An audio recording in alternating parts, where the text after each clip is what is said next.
My name is John V. Welcome to Chautauqua People. My guest today is Maureen Rovegno. She currently serves as Director of Religion at Chautauqua Institution. Maureen grew up in suburban Philadelphia and attended Catholic schools throughout.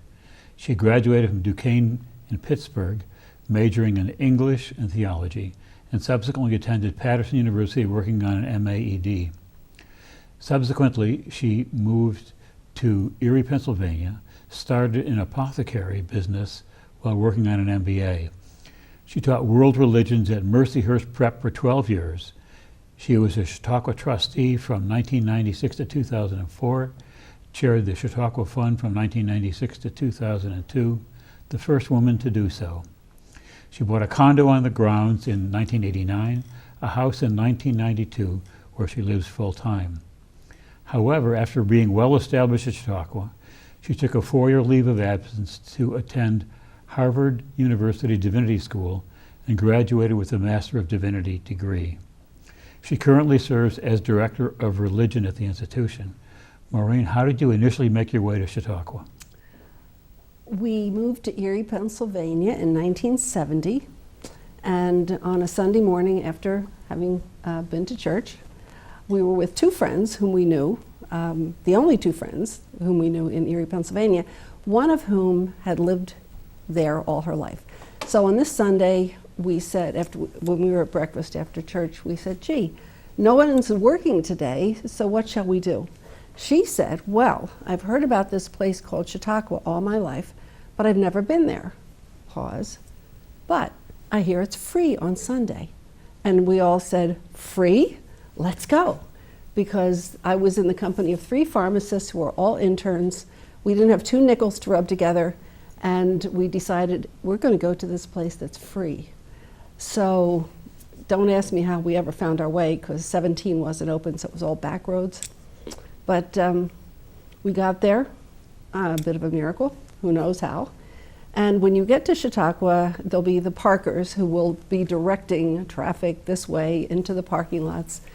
So we followed the crowd, we went into the parking lot, and eventually followed the crowd as it wended its way from the parking lot across the street into the grounds through the gate, got your free ticket, went down the Vincent Brick Walk, didn't know it at the time, we were just following the crowd.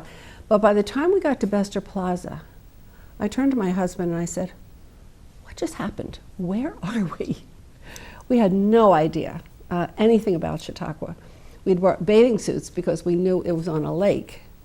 And we just went found down to Hines Beach, got directions, went swimming, and bought an ice cream cone at what was then the Pavilion, and just kind of walked around a little bit, just thinking, what in the world is this place? Because we just were enthralled with the architecture, the spirit, the feeling, I will say in retrospect, that we had that somehow we had entered onto higher ground and didn't know why. Didn't know there was a program of any kind, but we just kept coming back. So for 19 years we were per diem, coming back for operas, concerts, lectures, plays, you name it. We just kept coming back and forth from Erie, and just felt very much at home until we knew we had to be here. And then you bought in. And then we bought in. Yeah. That's great. By the grace of God. You bet. You bet. Now, you were teaching at Mercyhurst for Yeah. a substantial period of time. What were your best subjects there? Well, I taught world religions. I taught other lifestyle courses. I taught courses in death and dying, and just a number of courses, in Bible study and all that. But my primary teaching was to seniors, and it was in world religions. And that was because the school was very much in the vanguard of all progressive thinking. It was run by the Sisters of Mercy. Very forward-thinking mission to educate citizens for the world. And part of that was the world religions course that was intended to do just that, to get them thinking beyond whatever tradition in which they had been raised. And so we did this year long, and it was a journey around the world. And I think it changed their lives. Did you travel in that course? We did take some European trips to places that we were teaching. Wow. Yeah. So indeed, it was more than just doing book learning. Oh, it was more than just book learning. It was very experiential because we would do field trips, and also there was a lot of teaching of the culture of every religion, because religions aren't just a head trip or even what we would call the world of the spirit, but religions are very much expressed in cultural ways, and for some of my concrete operational thinkers, that was really what sparked them. And I like to say we gave them hooks to hang all of the theoretical, transcendental thinking on, things to live with and live by. Good. Let me ask a slightly different question about Sure. it. You have this long-term connection to Chautauqua in various capacities. And what changes have you observed in religious practices at Chautauqua? Well, I've been very much a part of that change because of my teaching and knowing and understanding and loving the world's religions. I was raised Catholic, and I'm very well steeped in Catholic theology. And what I love about Catholicism is it opens your world and your thinking into the level of the mystical. And so when I had graduated from college, having been steeped in theology even in college, I needed to understand. I had this passion for understanding how the rest of the world understands and experiences the divine. And so that set me on that path. But it's been the greatest blessing of my life, because what I realized in the studying of the world's religions is when all of them, and I mean all of them, what I say bubble up to that mystical level, they're all the same, and they're all saying the same thing, that there is only one. And so I brought that with me to Chautauqua, and it was just meant to be. In the Jewish tradition, they have a word, beshert, means meant to be. In Arabic, it's maktub, it is written. And I feel like that's been my path. It was sort of written, it was meant to be, that I come to Chautauqua, and I come very well prepared to make a contribution. Because, long story, but in the context in which I was able to express it, I suggested that we would, at Chautauqua, where we do Christianity very well since our founding, since 1960, we've increasingly done Judaism very well. Our Hebrew congregation was founded in 1960, and the congregation has grown and grown and grown and made such a wonderful contribution to the life of Chautauqua. But in 1997, we were not doing Islam at all, which is the third member of the family of Abraham. So I made that suggestion to Dan Bratton because he had been so gratified by the Chautauqua-Soviet exchange in the 80s, that citizen-to-citizen diplomacy, and he very much wanted to replicate that success that Chautauqua was very proud of, and he was very, very so happy and grateful that had all gone so well, that he wanted to replicate it in the Middle East. And he formed a Middle East task force and asked me to be on it because at that point I was living next to Reverend Dr. Ross McKenzie, the director of the Department of Religion. My house backs up to the Hall of Missions. So you could say it was ordained that I would become part of the Department of Religion. Yeah. We moved there in 92, just for summers, but by 93 I was a volunteer for the Department of Religion. I facilitated the afternoon seminars for Ross. And so when Dan Bratton was forming this Middle East task force to plan that trip to the Middle East, he asked me to be on the task force because I was the only one whom Ross and Dan knew that knew anything about Islam because I'd been teaching it.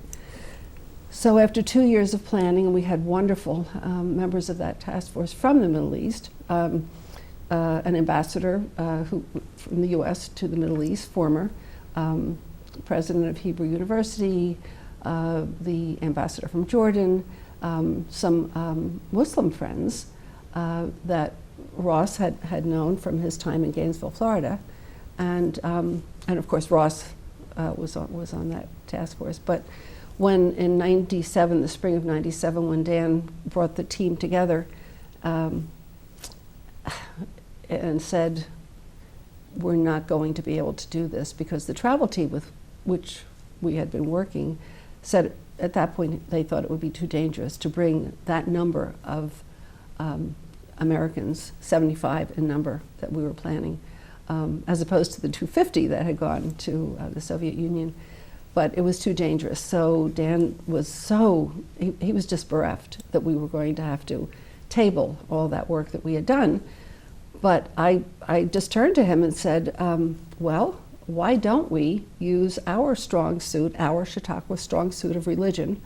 We're founded for religious purposes, and we're very well known in the world for the way we had presented and had evolved already in the world of religion with all the multiplicity of denominations that we have represented at Chautauqua. And so I said, why don't we teach about the relationship of Judaism, Christianity, and Islam as the family of Abraham. And that intrigued him. And Ross, who was sitting right across the table, just kind of looked, we caught each other's eye. And that was the spring of '97. By summer season, '98, Ross began the Abrahamic Initiative, as we had called it then, and turned into the Abrahamic Program, which meant that we were intentionally inviting a Muslim presence to Chautauqua in terms of inviting scholars and imams, and it just became part of who we are. And we continue that appreciation to this day, broadening even as we go, because as we have broadened, let me just jump ahead. When I completed my two terms as a trustee, I had been working with Reverend Dr. Joan Brown Campbell, who succeeded Ross as Director of Religion. I was on the search team that had welcomed Joan. I was made chair of the transition team to acclimate her. And that meant that we started a wonderful working relationship.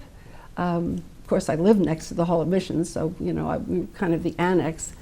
And when I completed my second term, Joan said to me, I need you. And I said, yes, you do. So she hired me. And that was in 2005. And so I've been with the department ever since. Now, you trace the widening of our perspective to include Islam. We know there were times when the door was open to allow a Jewish presence in, to allow a Roman Catholic presence in. What do we do about some of the other faith groups? Large portion of the world is Hindu. Mm-hmm. Large portion of the world is Buddhist. Mm-hmm. Both of those have active immigrant communities in the United States. Mm-hmm. So in 2005, which was my first year as an employee of the institution, I went across the hall. When I went from the boardroom across the hall to the Department of Religion, and it was in that first season that Joan and I changed or just added one word to the lecture title series of the 2 o'clocks. We just previously, they've been called the 2 o'clock lectures run by the Department of Religion, but in 2005 we renamed the series the 2 o'clock Interfaith Lecture Series, with the intention that with whatever theme we would be presenting in any given week, we would try to present a multiple religious perspective. For example, whatever the theme might be, if I could invite a Jewish, Christian, Muslim, Hindu, Buddhist perspective, meaning on whatever that theme, the person representing that religious tradition would be speaking to that theme, so people would see things in a much broader way. And so we have continued that. we can do it if it fits. But if the theme of the week, and we try to, in the afternoon for the Interfaith Lecture Series, we try to present an angle of vision on whatever is the morning theme, so that there's kind of an integrity to the day, but we don't, from the morning lectures are organized by the Department of Education, whereas the afternoon lectures in the Hall of Philosophy, morning lectures are in the amphitheater, afternoon lectures, Department of Religion in the Hall of Philosophy. And so whatever that morning theme is, we present an angle of vision that is one of 5 categories that we pretty tightly stick to.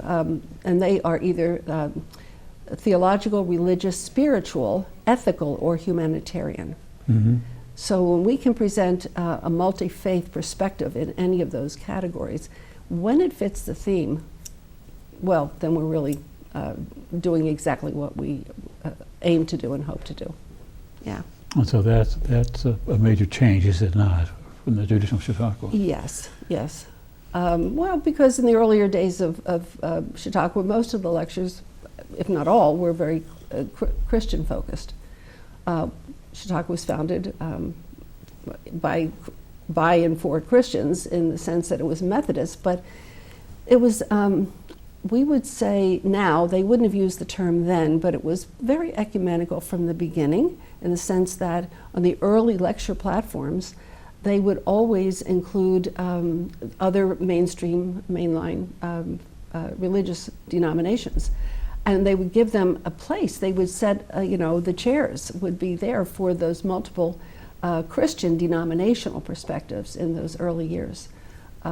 Chautauqua, if you ever go back and look at the history of Chautauqua, it was very open in many, many ways to a broad range of ideas from the very beginning. So it was ecumenical. And then what we've done is bring it into the interfaith. And interfaith usually implies dialogue, meaning one faith speaking with another or among others. But now we're moving into what we would call, what we are multi-faith. So we are multi-faith in presence at Chautauqua and interfaith in our communication and dialogue and our willingness to understand and appreciate the other. And that is part of the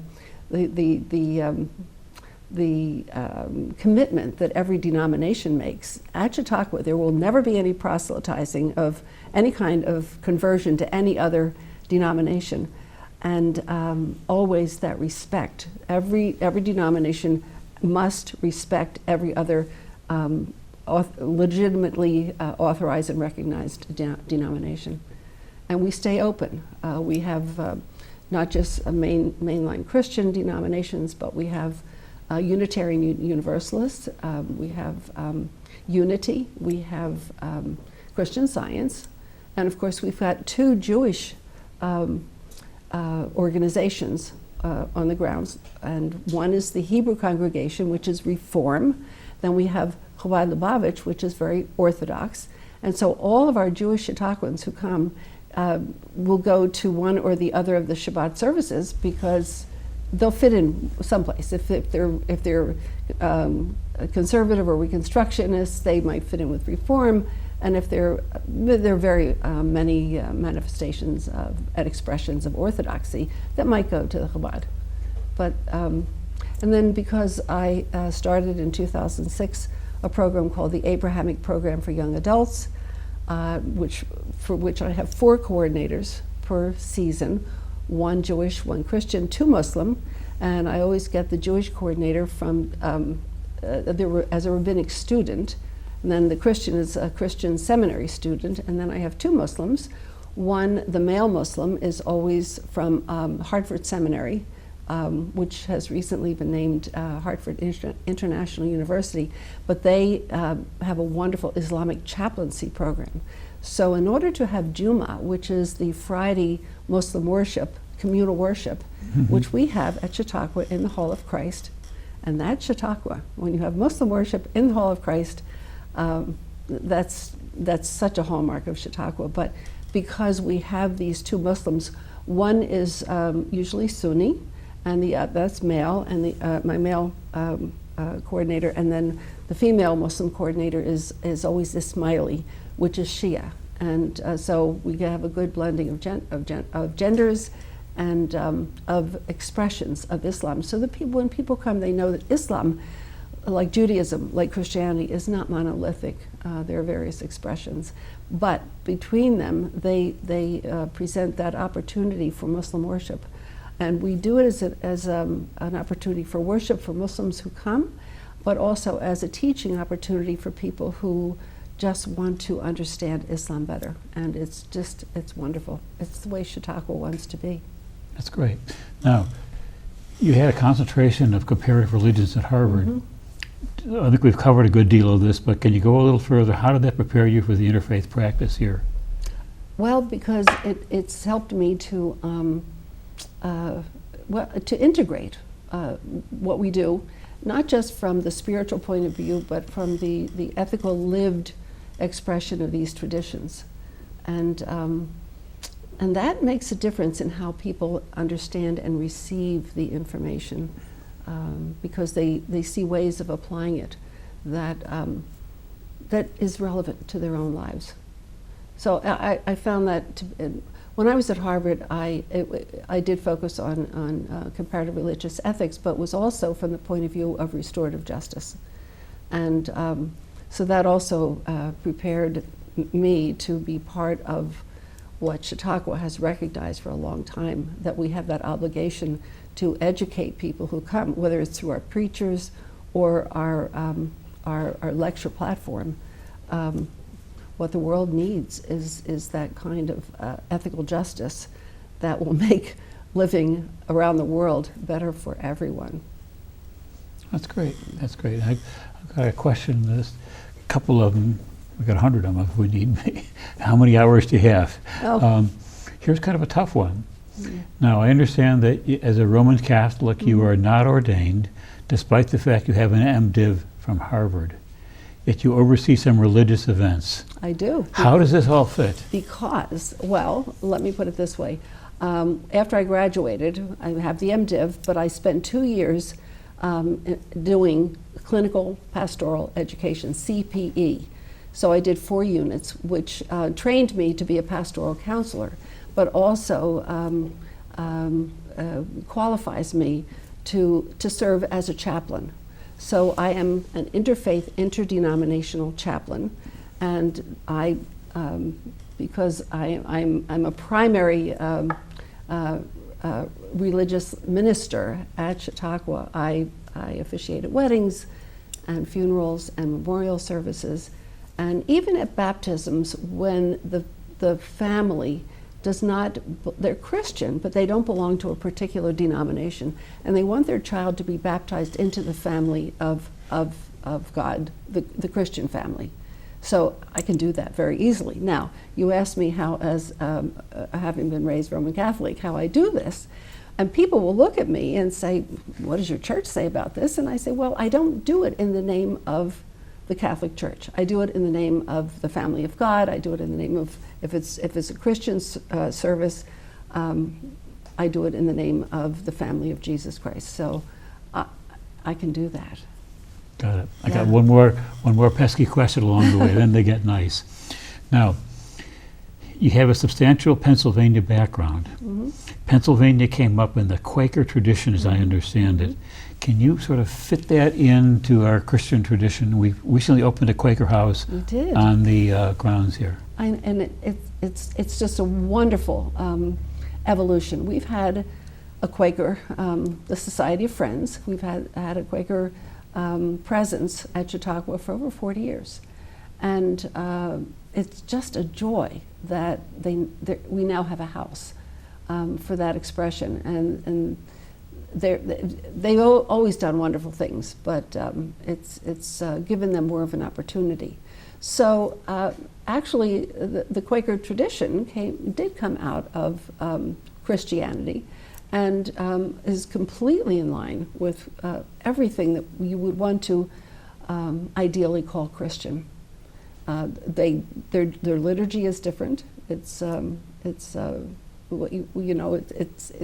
very free flowing.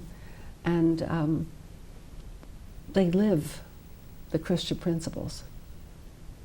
They do live them, do they not? They do live them, yes. Now, are there things that you can do in Pennsylvania that could not, in religious practice, that could not be done in, let's say, New York State? For whom? For example, performing ceremonies. I've been told that the rules in Pennsylvania, out of the Quaker tradition, are much more relaxed about who can sign a wedding, marriage certificate, and the like. I've officiated in more states than I probably could enumerate right now. Right. Every state has different rules, regulations for who and how someone can officiate. But it's pretty universally accepted that when you qualify, and there are all kinds of ways to qualify.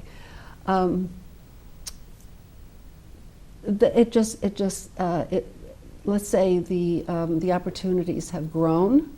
Now they've been abused a little bit, and I don't think I want to go into that. But you can buy a certificate on the internet that supposedly qualifies you. But here I'll go back to Catholic tradition that says that in a marriage, it is the couple who actually marry each other. It is that the exchange of the vows that is the essence of creating that marriage bond. So even in Catholicism, with a priest is a witness to the creation of that bond. For example, in Colorado, it is the couple that live that. They marry each other. They are considered the officiants, and then what would be called otherwise in any other state, pretty much as the officiant, is just the witness, the MC. So because in the Quaker tradition, they don't have an ordained clergy. Mm-hmm. They do have trained clergy, but they don't have ordained clergy in the same way the other Christian traditions do. Yes, there would be more of a flexibility for who would officiate. Is the Quaker training much like a ordination track, MDiv in most Protestant Roman Catholic traditions? I don't know if they would call it an MDiv. Okay. But it's recognized as leadership. Got it. Mm-hmm. Got it. I've got one question I love to ask guests. You probably have heard it on the program. This is a good point to end. And if a young Chautauquan came to you and expressed an interest in having a career doing some form of church work, mm-hmm. what would be your counsel? Oh, I love that question. When I was younger, I didn't actually foresee this career that has evolved for me, but I was following my heart and my passion. So I would say to anyone who even had an inkling, if that's your passion, follow it. Follow it, because it will take you where you need to go. I look back at my life and I think of my mother, who used to always say that she lived a charmed life. And of course, when I heard her say that, I didn't know what she meant. But in retrospect, I would say I've led a very blessed life in the sense that doors just kept opening for me. And I would know when it was the right time to walk through a door that was opening. So, but I think if I learned early on to use intuition. So I would, I've got 2 granddaughters. Even in trying to discern what college, university they should attend, I would say to them, listen to your intuition. Do the research. Absolutely do the research. But then listen to your heart. And if your head and your heart agree, you're going to make the right decision. You're going to go in the right direction. And even if you find, having gone there in that direction, that it doesn't feel right, it was still right, just keep using the intuition and go in that direction. It's a discernment process. But I would definitely encourage a young person thinking of ministry to just listen to their heart, and whatever makes their heart sing and whatever pulls them in terms of needing to know, needing to know will be the right thing. That's great. We are out of time, and this has been wonderful. That went fast. It sure did, and I hope you'll come back. Oh, I'd be delighted. Great. Thank you, John. Thank you for asking me. I really appreciate it. Thank you so very much for coming on this My pleasure. out of season day. Yeah, my pleasure. Thank Great. you.